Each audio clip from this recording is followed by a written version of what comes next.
Da-na-na-na. Chris, how are you, sir? Good, Chris. How are you, my friend? I'm a bit gobsmacked. So for our friends at home, Chris and I arranged to do this, I don't know, was it a couple of weeks ago? I didn't know that Chris would be in Iraq of all places. So thank you, Chris, for sparing time from your busy schedule. Absolute pleasure. Absolute pleasure. Yeah, I guess we've got to ask what, other than the obvious, what takes you to Iraq?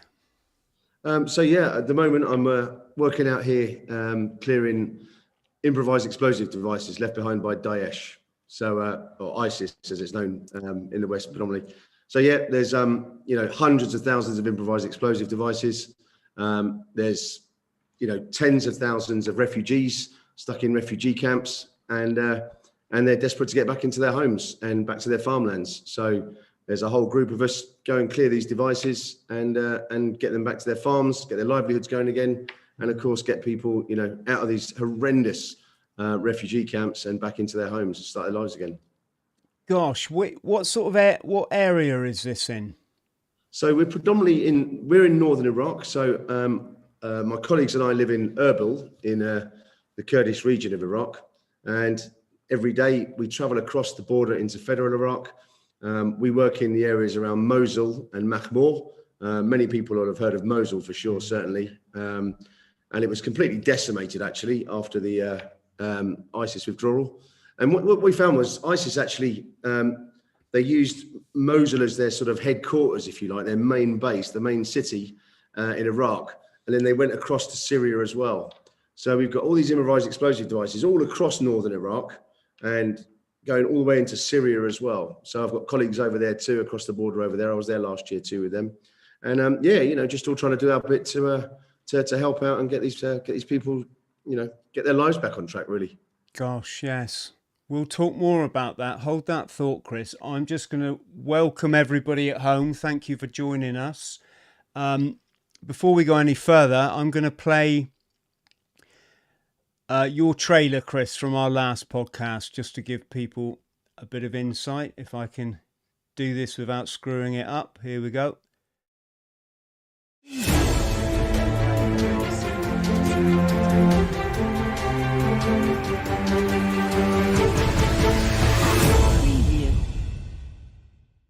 There were Muslims who executed Croats and Serbs. There were Croats who executed Muslims and Serbs.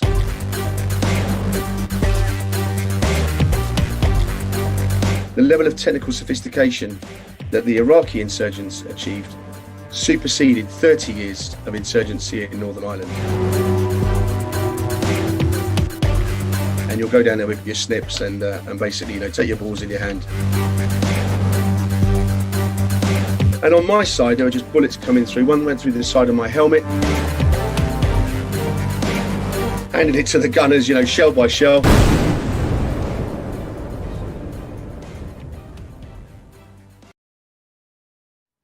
Gosh, there we go. Just what an exciting life you've led. Do you ever wonder how you're still in one piece?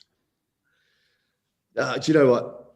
It's the bits in between that make me wonder how I'm still in one piece, to be honest with you. The working in war zones and conflict zones, you've got to focus on a sense of purpose then. But I think, like many of us, I had my wilderness years, the years where I went off the rails a bit, went and needed to go and discover myself again.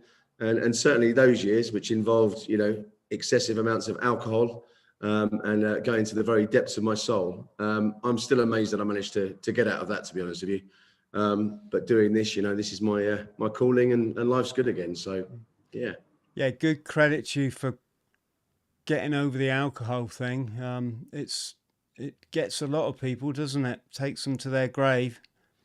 It does. And I think, especially, guys in with our sort of backgrounds and military backgrounds as well, it's funny, isn't it? People often say, oh, yeah, you joined to fight for Queen and country. I don't think I met anyone that actually joined to fight for Queen and country. Most of them joined for escapism or, to have a sense of purpose in their lives. But it's amazing once you've spent some time in the forces and you realise, the good that you're doing, you realise the quality of the people you're with. And, you know, you go to these countries where there's terrible things happening, and you come back and you realize that your country's actually quite an awesome place after all. You know, it's always got its faults, hasn't it? But, you know, you just want to kiss that green grass when you get home. And I think that makes you more patriotic for sure. I certainly didn't join for Queen and Country, but I certainly stayed for Queen and Country afterwards. You know, I became a much, much greater patriot. And I think, you know, we have that extreme, those extreme experiences during that service. And I think when guys leave, it's you know, quite hard to replicate that or find something as a substitute for many people. And it's such an extreme change of lifestyle, isn't it, as well, you know? So I think sadly there's quite a few soldiers, you know, go down that route. And thankfully many bounce back, which is good, you know, obviously really important. Do you think also that you know what you've had to learn to keep your head above water now, to stay off the booze and to figure civvy street and to pay the bills and all these kind of stuff? Do you think that when we're in the military, we're kind of sheltered from all that kind of stuff? I think it's funny, isn't it? You know, people say, oh yeah, in the military, you know, everything's done for you. And as you well know, you know, we have mortgages, we pay bills, you still do all those things in the military. I think the difference is it's such a different setup. It's such a different lifestyle from being a civilian. You know, people often say, well, you know, the values and standards and the diversity and all those important things should be replicated in the military. And of course they should, as far as they can be. But it's a very, very different type of organization with a very, very different type of mission. So I think you can, you know, you get people who are representative of society joining it, but I don't think it can ever sort of replicate it. And I think it does teach you some amazing lessons in life. I think it definitely shapes you as a human being. I think most people, it makes them better human beings for sure. Just the experiences you have, I think, you know, the fact that you go to these war zones, you're living and working with awesome people who, you know, everything's about the team. It's never about self. You know, people don't, like I said, fight for Queen and Country necessarily. They don't die for Queen and Country. They die for the person next to them, because you're literally there shoulder to shoulder and back to back. I think all of those qualities are really, really important. I think, you know, when you get out, yeah, you have a lot to figure out, because it's such a different type of lifestyle, isn't it?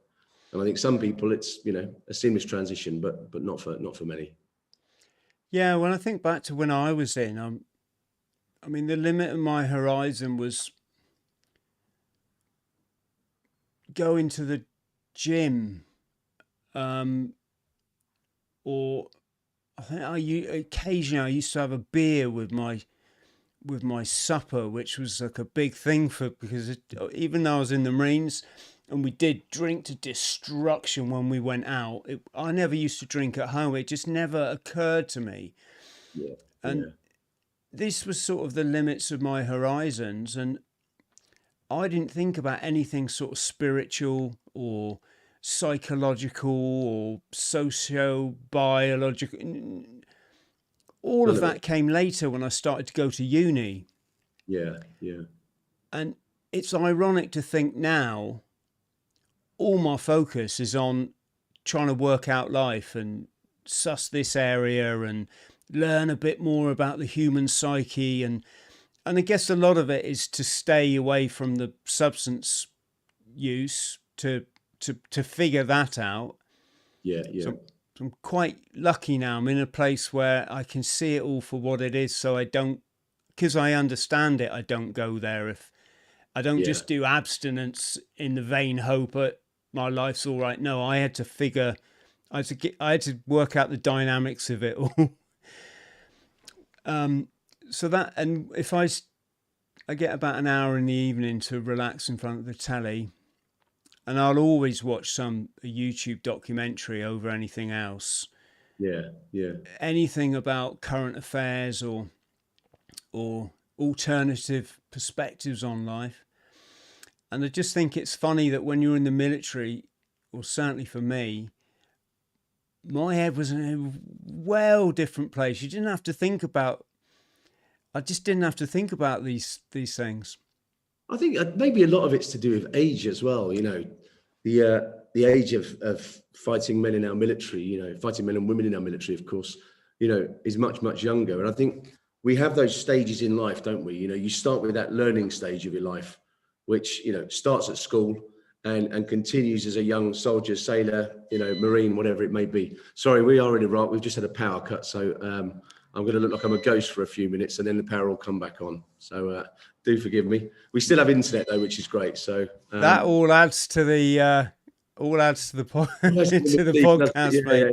Yeah. So, I thought you were going to go bang then. I thought, oh Christ. No, all good. Yeah, hopefully. Yeah, inshallah. So, yeah, you know, we have these three stages. The first stage being the learning stage. And I think you have that stage in your life, which is, you know, almost a sort of materialistic stage. And you know, the Maslow's laws where you know, you want the house, you want the car, you want the education for your children, you want that security, you know, all of the things that really matter to your average human being. And then the latter stage of life is that spiritual stage where actually, you know, arguably the most important stage, the stage where you really want to figure out why things happen, why you've done the things you've done, what it's all about, you know. And I think maybe you and I, you know, at our age and our stage in life, that's where we are now. I think that also, you know, mirrors through your military career as well. Certainly for me, it did. You know, I was the same. It was pretty. Well, black Maslow called it self-actualization, didn't he? And that's a really good term for kind of when you come to fruition. And do you drink now, Chris? I mean, I'm in a Muslim country, so we don't really tend to go for it here. But absolutely, I mean, when I go home, you know, I'll you know, maybe once a week or something though. Whereas, you know, there was a time, and I've never really shared this, by the way. I've shared this with private friends. I've certainly never done it publicly. But you know, what the hell? You know, I was smashing a bottle of vodka a day quite easily, and you know, it's funny how it sort of starts with a little bit and then it's more and more and more and it becomes normal. And I was a functioning alcoholic. That was the problem with it, you know, so, you know, getting away with it, I guess. And then there was just at one point, I was just like, you know, it's funny, isn't it? Things start going wrong in your life or other people are successful and you think, well, why are they successful? Why am I not successful? But you sort of almost think it's a God-given, success is measured in many ways, by the way. I'm not saying you ought to be, you know, super famous, super rich, but just, you know, whatever your goal may be, you see other people achieving similar goals and you're not for some reason. And it's funny, isn't it? When you actually look introspectively, it's quite easy to realize why, you know, when you start changing things about yourself, suddenly your luck becomes much, much better and your success becomes much, much better. And I think, you know, I just had that sort of, that epiphany moment where I realized that, you know, this boosting had sneaked up on me and it was time to do something about it, you know. I also met my wife at that sort of time as well, who was, you know, she'd actually had quite a rock and roll lifestyle as well before we met.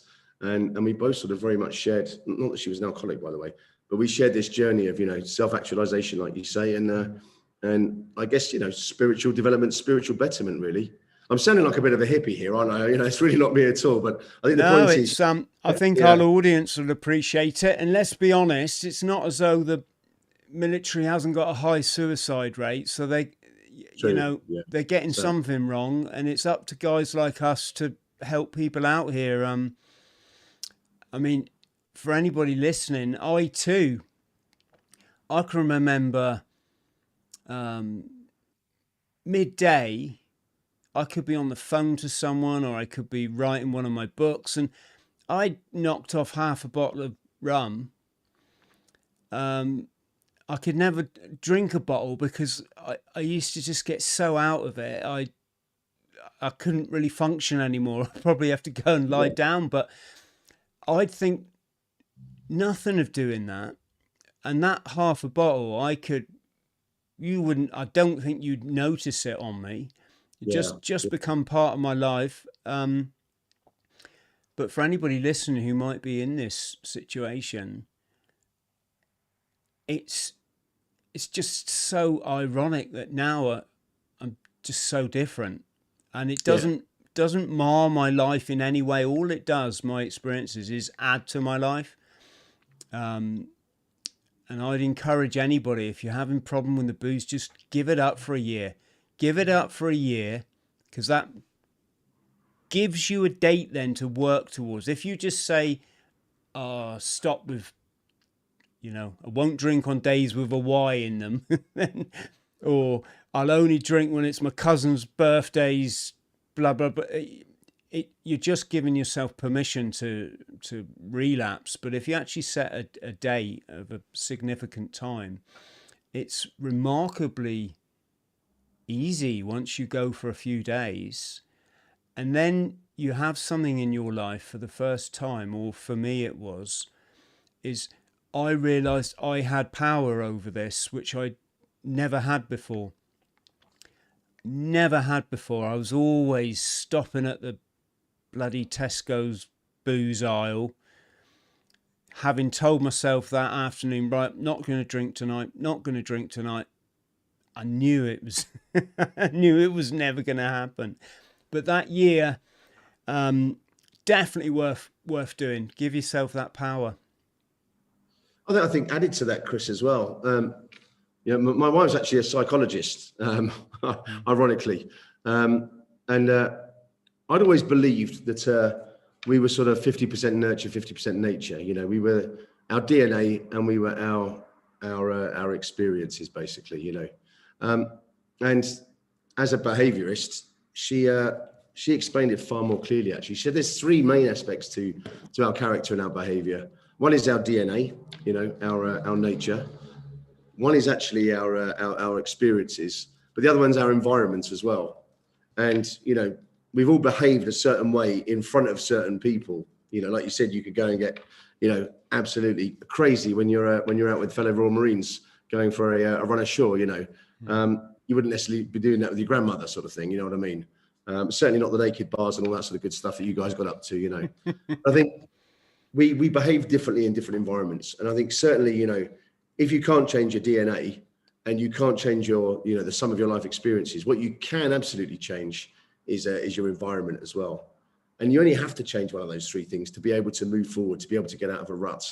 And that classic saying, you know, you take the wrong path, you go down the wrong road, you don't have to keep going. You can actually turn around, go back to the junction and go the other way, can't you? You know, but I think you've got to, whatever it is in your life, whatever you're going to do, whether it's kicking a habit or whether it's, you know, saving the world, finding a cure for cancer, whatever it's going to be, it's not going to happen until you absolutely want it to happen, is it? You know, and it's other people can inspire you, they can motivate you, but I think, you know, you need that light bulb moment where you say, right, I'm going to do this now, and then no power on earth can stop you, I think, you know. Yeah, and it has to be done because you're on such a negative living that lifestyle. I mean, you're just putting out negativity, and it's nothing really good comes of drinking, does it? Not. I mean, No, waste of time as well, eh? Such a waste of your life, you know. It's a period of my life, you know. I just think, I mean, obviously the good things happen there, but ask me to recall any of them off the top of my head, you know, I probably couldn't. I just see it as a waste of, you know, positive. Yeah, like you say, very negative and an absolute waste of time. Yeah. Yeah. How do you, or what's your view, Chris? Because I was talking about this the other day in a podcast. These arms manufacturers, you've seen the other, I mean, they just go to a weapons fair, sell a load of landmines, go home and have tea with their family and, you know, play with their kids. I would say sociopathic behaviour. What's your kind of view? You've seen the damage that these things do, and yeah, I have. You know, I mean, I guess first of all, it's not black and white. You know, if you put an arms dealer in the room with me and I could get away with it, you know, the chances are the arms dealer probably wouldn't get out of the room again afterwards. If I was in a room with a bomb maker, you know, it's the same thing. But of course, the media portrays the arms industry as something greater than it really is. The defense industry, you know, all our bomb disposal equipment, all the robots we use, all the bomb disposal weapons we use to save lives, that all comes, you know, that's all sold at arms fairs and stuff, all sold at counter-terrorism fairs. So, you know, to say these things are terrible would be remiss.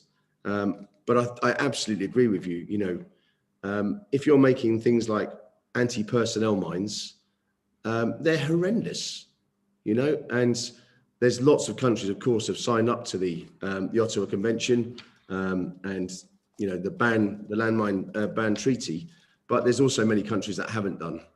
And nowadays, of course, we're seeing terrorists, because there's so many of these things on the ground. The ISIS are actually manufacturing them to exactly the same build and quality as we're seeing commercial organisations, the defence industry making them. So yeah, I think it's a tricky one, isn't it? And especially when we're selling them to countries that are quite unscrupulous as well. There's a lot of hypocrisy there, isn't there? And I struggle with that. But, Yes.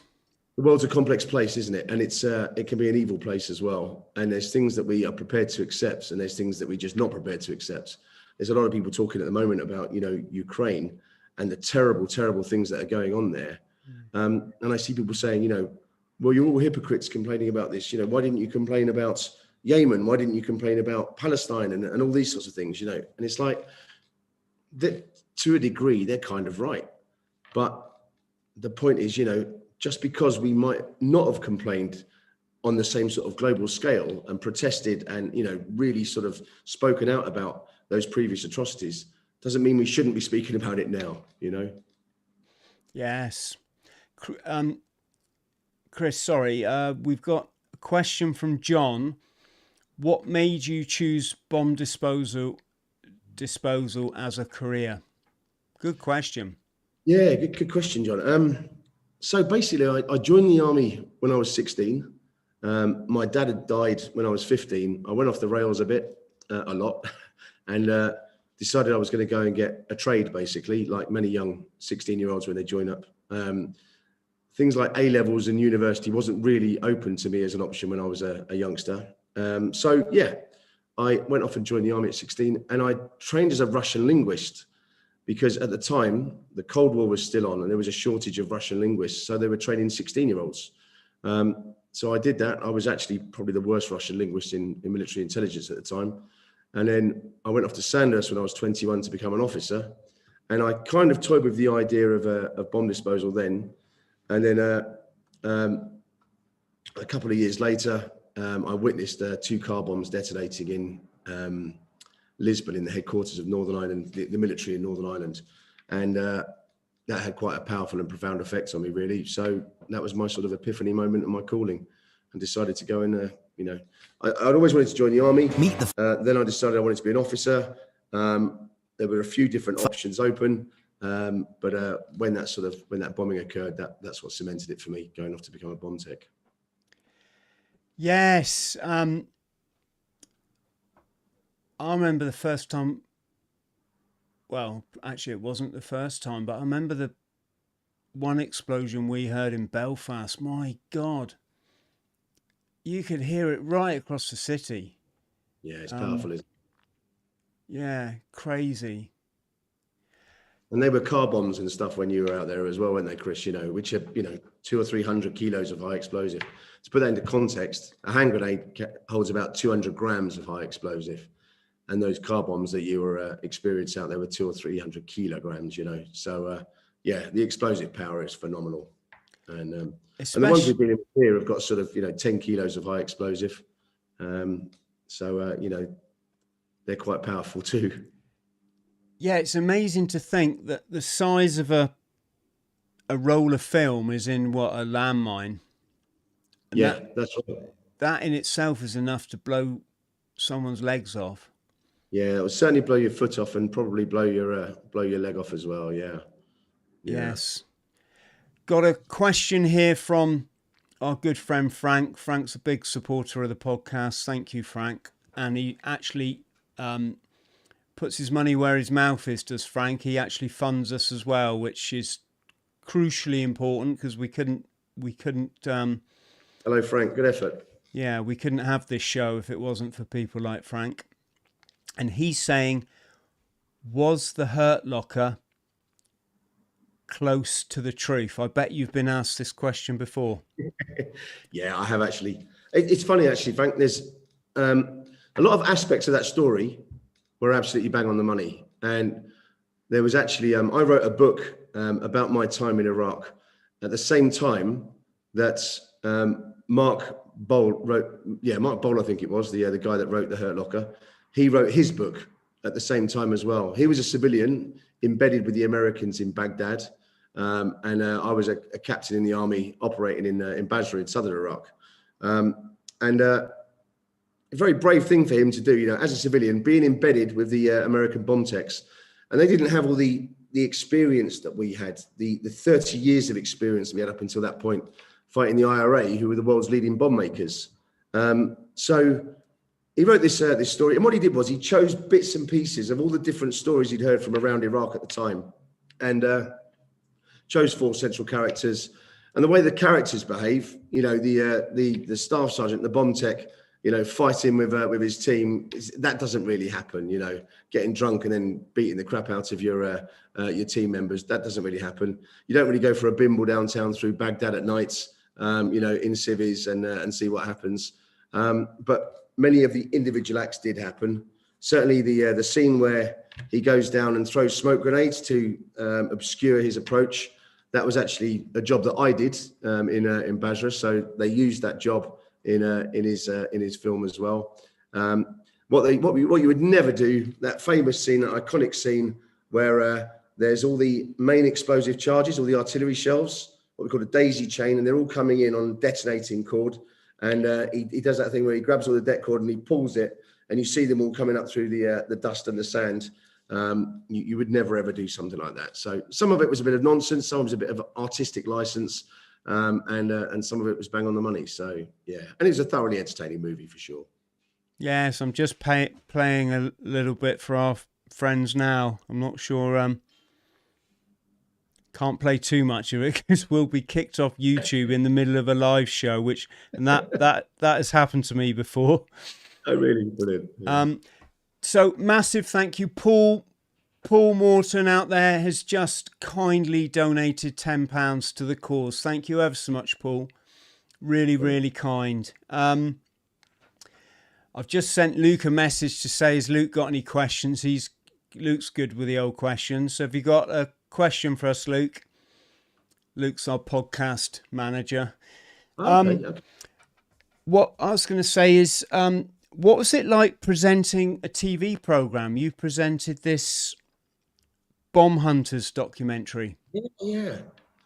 It was interesting, Chris, because like you, I wrote books, and what I think what many people don't realise is when you write a book, when they give you a publishing deal, it's not just about the quality of your book. They want to know that they can actually stick you on telly, that you can go and give book talks and all that sort of stuff. And luckily, if we've been in the military, we probably, all right, standing up in front of an audience. So you do the book deal. You then go out and basically do the publicity for it. You do some book talks, and on the back of that, I got into motivational speaking. And then someone came and watched one of the motivational talks and said, "Can you have a go at presenting this History Channel documentary for us?"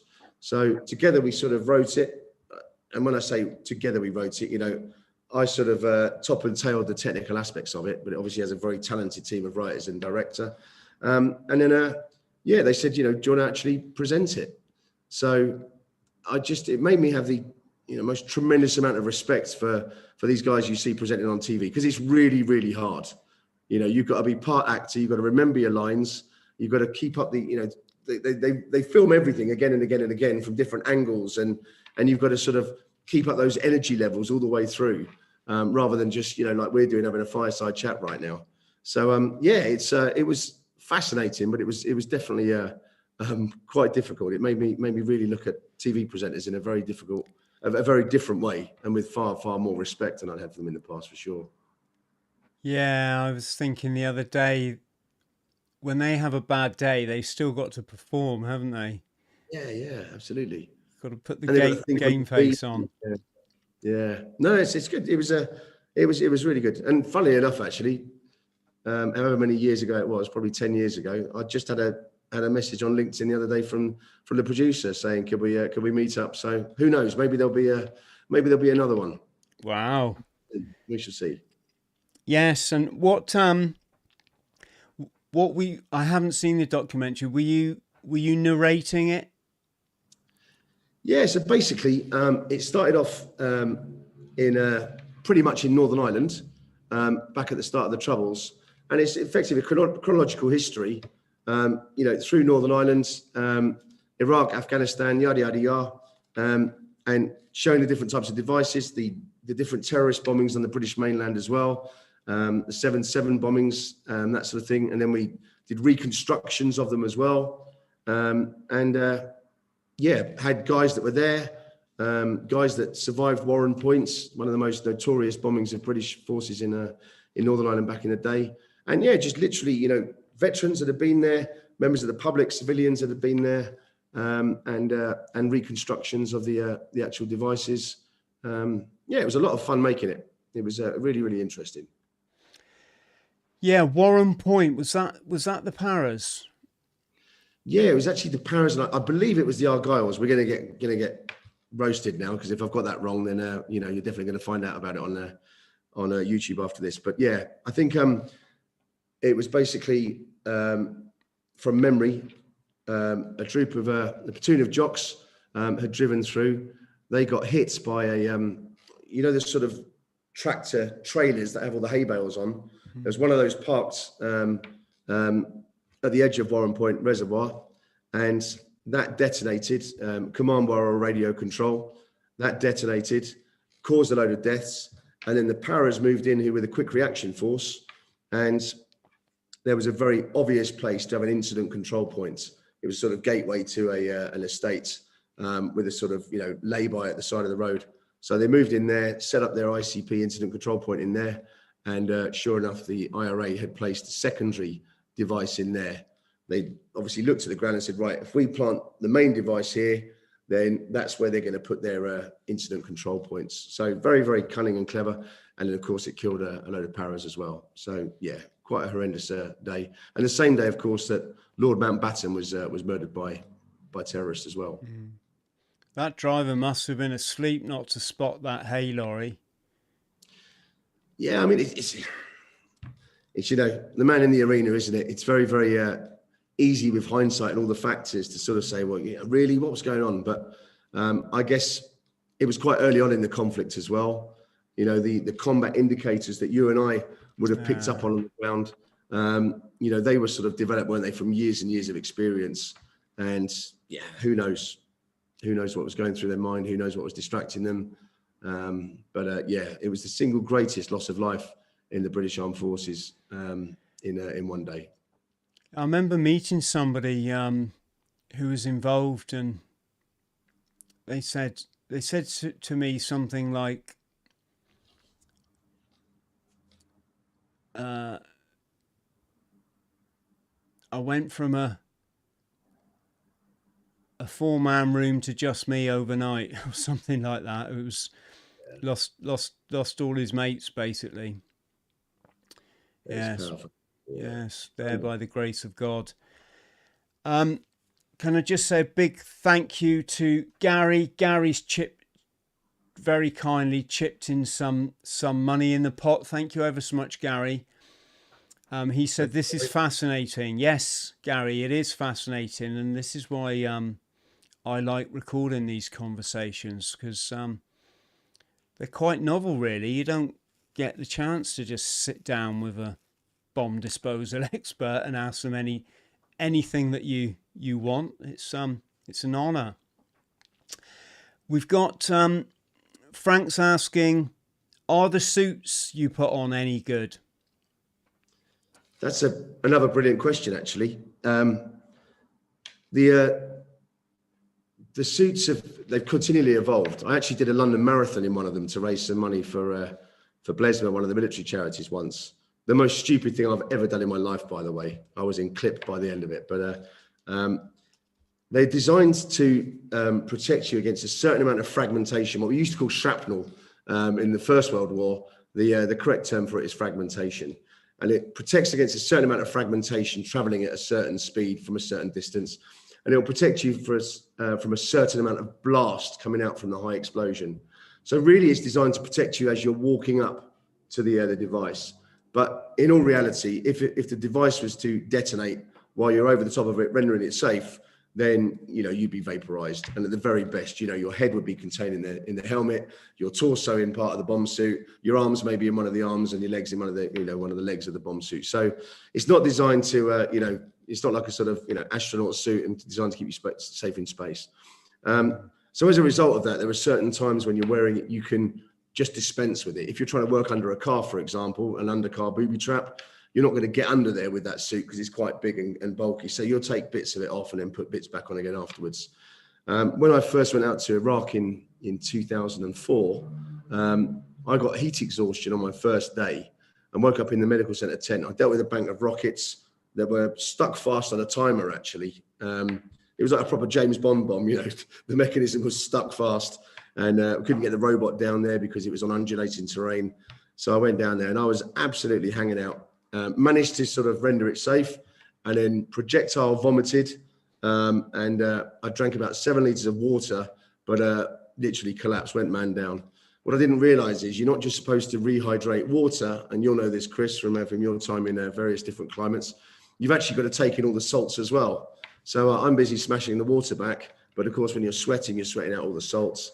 So yeah, as a result, went man down, woke up in the medical center tents, and you know, just got loads and loads of grief and ribbing from the boys for being weak, basically. So after that, I never wore the bomb suit again for the rest of that 4-month tour. It was just, you know, not only would it curtail my capability, but I'd probably more likely collapse from heat exhaustion, fall on the bomb and blow myself to pieces anyway. So and out here, you know, interestingly, in my army career, I did less than 100 improvised explosive devices, and was considered quite experienced, I guess, you know. Out here in Iraq, Libya and Syria, I've done over 1,000 victim operated IEDs, the hardest types to do, basically, the ones you do by hand. Over 1,000 of them easily, and my colleagues have all done the same as well. You know, it's a very, very different level and workload, and we just wear normal, you know, plate carrier, basically, what you call a bulletproof vest. You know, that's it, and t-shirts and baseball caps, and obviously the Oakleys. You know, and that's you wear what you need to wear to be able to still function, basically.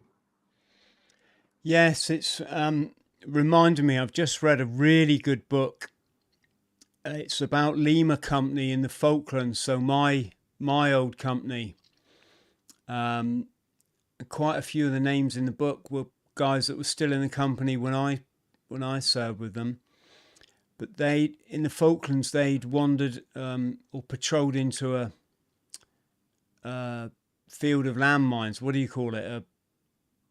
A minefield, yeah. Minefield. Minefield. Yeah. And one of the chaps, Tony, I believe his name was, got his leg blown off, and it must just get incredibly real at that moment. Yeah, I mean, when I came out here, the guy I took over from was killed doing an IED. In fact, I'm going to be really unprofessional. I'm going to get off camera for 2 seconds. I'm going to grab one of these devices and bring it over and show you. Yeah. Please do. 2 seconds, right? Dun, dun, dun. So what have we got? Got a couple more questions here. Good question there from John. Have the devices you dispose of changed much over your career? Good question, John. Right. Picture paints 1,000 words, doesn't it? So these are the IEDs that we're seeing. This is the fuse here that when you step on it, it goes bang. And that's got about 10 kilograms of high explosive. And it's designed for a vehicle to initiate. This is a cutaway. So all of this here is fertilizer and an aluminium powder. It's called ammonium nitrate aluminium. And that's what they tend to use in Afghanistan and ISIS use in Iraq. And then they've manufactured these fuses here with a detonator there and detonating cord, and then this plate on top. When you step on it, it basically causes that to impinge on the detonator on a percussion cap, like a 2-2 cap. That causes the detonator to detonate, and then all of this explodes. And it's got this metal plate here as well, which travels up through the vehicle as well, just to, add extra menace to it.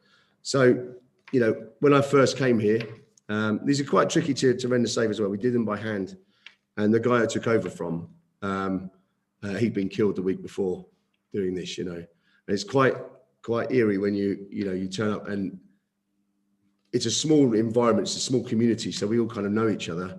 But even though I'd worked with these guys in the military before, you know, you're coming to replace a guy that they've lived and worked with for the last however many years, and now he's dead, and he just disappeared off the face of the earth last week, and he's left his family behind, you know. And I was actually, you know, in his bed, you know, his room became my room. So that's really, really, you know, quite heartbreaking and quite strange as well, you know. And yeah, here I am 3 years on, still doing it. So yeah. Have you got a date in your mind when you're gonna, can we say, give all this up? Well, it's funny because I mean I retired from it, Chris, and you know, went on the commercial circuit doing a bit of bodyguard work, and then went into the security industry and became a director of a big security organization in London, designing the security features for the world's biggest sort of iconic buildings, like, you know, buildings like the Shard and the Burj Al Khalifa, those sorts of, you know, buildings. But I was very, very bored.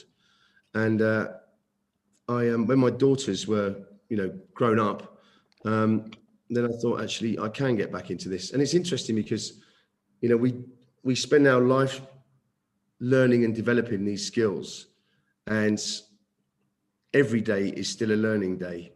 But there are guys in the military at the moment that actually, they missed Iraq and Afghanistan, and they're not really doing any improvised explosive devices. And they're going through the ranks in the military with comparatively little experience. And then we've got guys here that, you know, have been to pretty much every major conflict. And then since leaving the military, they've come out to places like this where they're doing 1,000 improvised explosive devices. The level of knowledge and experience is phenomenal. So we all learn off each other all the time. And for me, it's just been amazing to be able to do what I absolutely love. And I think to have a job where and I don't mean this to sound sort of pompous or arrogant or anything else. I'm just a normal bloke, but it's such an honor and such a luxury to have a job where you actually do feel like you're doing something worthwhile, you know, because so many people, they just do what they've got to do to get by. And I think it's a real gift to be able to, you know, go back into the job that I absolutely love. When, you know, I left the military and thought, that's it then, you know, never gonna be able to do it again. So yeah, the answer is I don't know how long I'll do it for, but probably until I can't get out of bed in the mornings. Yes, I was just thinking then, how many children must still be alive because of the work you've done? Could you imagine obviously, but yeah, you know, it's, yeah. There was a guy when we were in Syria last year, and they'd a farmer, and his son had no legs, and a donkey had stepped on one of these mines, and it blew the donkey in half and blew this kid's legs off. But he did actually survive. So many have died. But every time I do one of these, I just think about that kid and you know, and his donkey, and think, you know, that's another farmer that can work in his farm. That's another kid that's still got his legs, basically. So it is, you know, it is nice in that respect. Yeah, good credit to you, mate. Honestly, it's yeah, you should. You're a humble man, but you definitely deserve all the credit in the world. We've got John was asking here: have the devices you dispose of changed much over your career?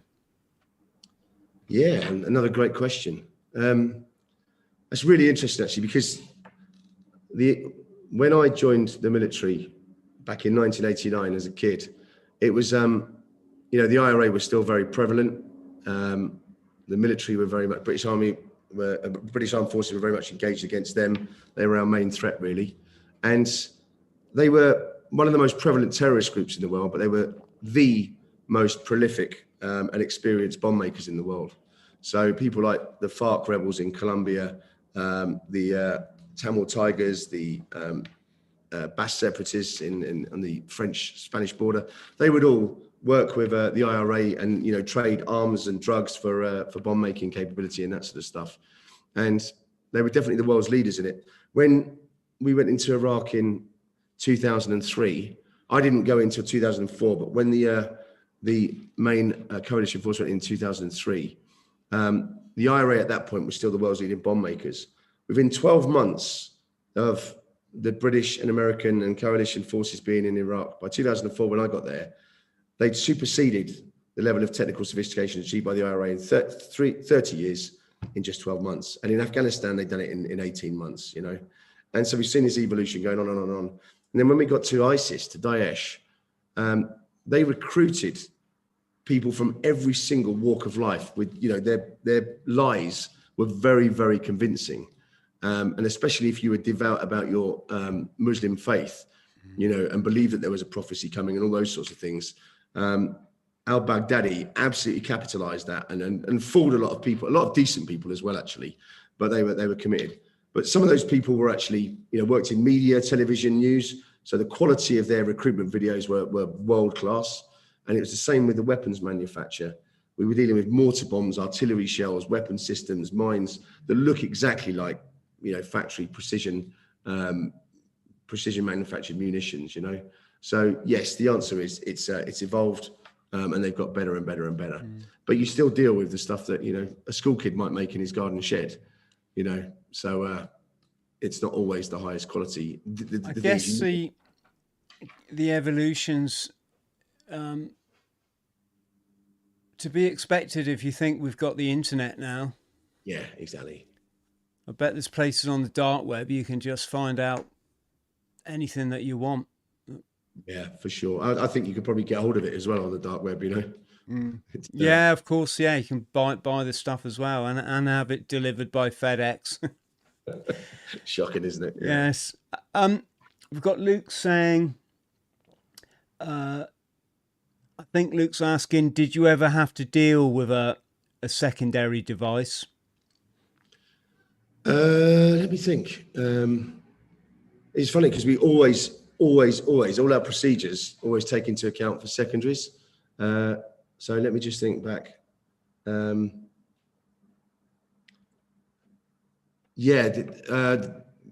that springs to mind was actually back in Iraq in 2004.